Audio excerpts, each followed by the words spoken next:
Look at this, we've got some filaments on the desk, and I think it's a great time to do a model showcase.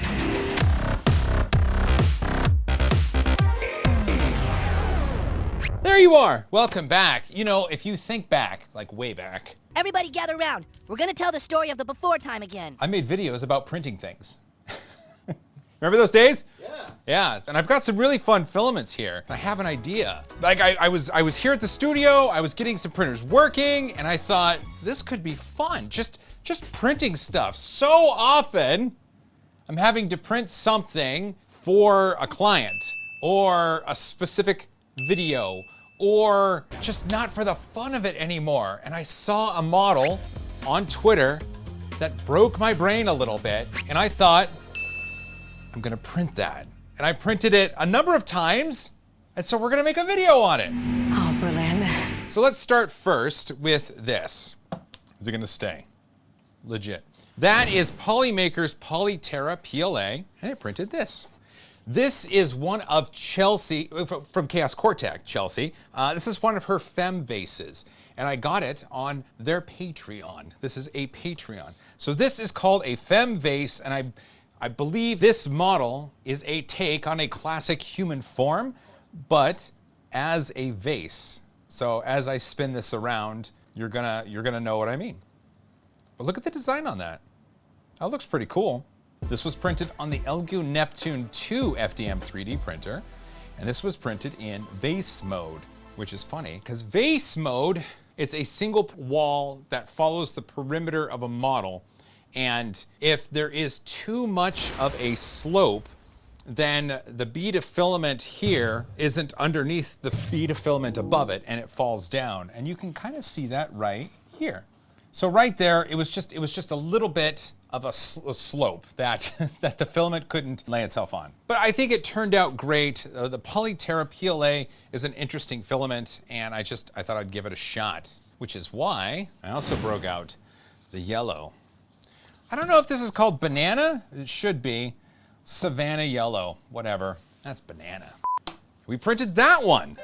That is another fem vase from Chelsea over at Chaos Cortec. And I don't remember which one it is, but again, these are all from their Patreon. And I think it looks cool in the Polyterra PLA. What's interesting about this one though, I printed this on the gMax 2 3D printer, and it was after I put a 1.0 millimeter nozzle on it. This was printed at 0.2 millimeter layer height, but at a 1.0 layer bead width. The Polyterra PLA seems to have a weird sort of texture to it, and I can't quite put my finger on it. Got lots of fingers on it right now. Like 2 fingers and a thumb. Have a look right there. We're still running into that issue with vase mode. Not to be outdone though, I found, while going through my filament stash, an old spool of Polyalchemy Elixir. And this is called Alpha Brass. So just have a look at that. And I printed this. This is probably one of my favorites. This is also a fem vase from Chelsea over at Chaos Cortec, available via their Patreon. I love the design of this, but because of the shimmer of the filament, I love how the light interacts with the shapes as I spin it. Oh, also, I was printing this. I was printing this in the banana. It's banana. Banana. I was printing this in the banana Polyterra filament, and then when I found this, I just changed the filament. There are no indications of there being slopes that are too much for the vase mode. They all look proper. God, I love this filament. All right, well, now obviously there's more of it here. I'd love to print something else in the gMax, and if you have something specific in mind that, say, 400 grams of this filament could make, I'd love to hear it down in the comments, because that 1.0 millimeter nozzle with this filament on that gMax, I would like to do that. So let me know what you'd like to see printed in that. Now we come to this. This is GST 3D filament, and it is, well, it's interesting. If you find yourself on Facebook or Instagram, at the time of filming, there are advertisements for this filament all over the place, and they say it's $8.99 per kilogram for 10 kilograms of PLA. So this right here, you could get for $8.99 or $10.99. It's something like that. It's something super cheap. And they sent me a few spools a while back and wanted me to give it a try. And once I saw the price, I was like, you gotta be kidding me, right? Is this gonna be any good? I printed this. This was printed on the gMax with the 1.0 millimeter nozzle in this GST 3D filament.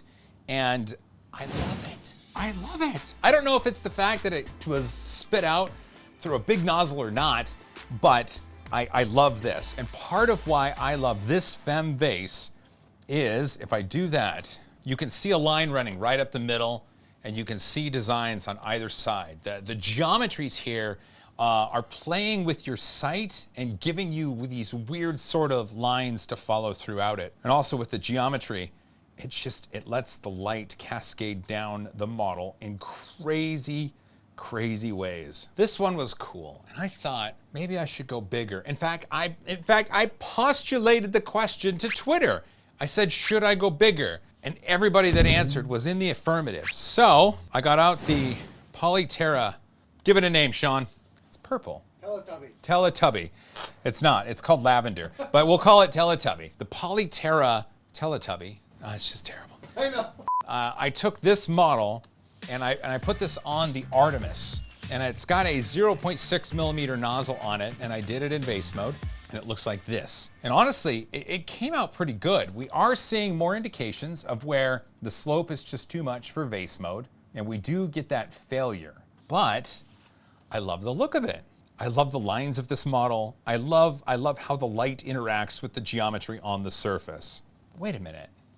You know, I was thinking. So I still had plenty of this GST 3D filament loaded in the gMax, and it's got a 1 millimeter nozzle on it, and it'll go 600 millimeters in Z. What? So I reached out to Chelsea and I said, I want to print this really big. Really big. Is there any way you could modify the model to make it more compatible with a vase mode? And she took like 5 minutes, and she came back with something she called Jumbo. There you go. This is the fem vase with the crazy geometry that I love. And this is 550 millimeters tall. What? This is 550 millimeters tall. This was printed on the gMax. You stay and just take a look at that. It's hard to spin, it's so big.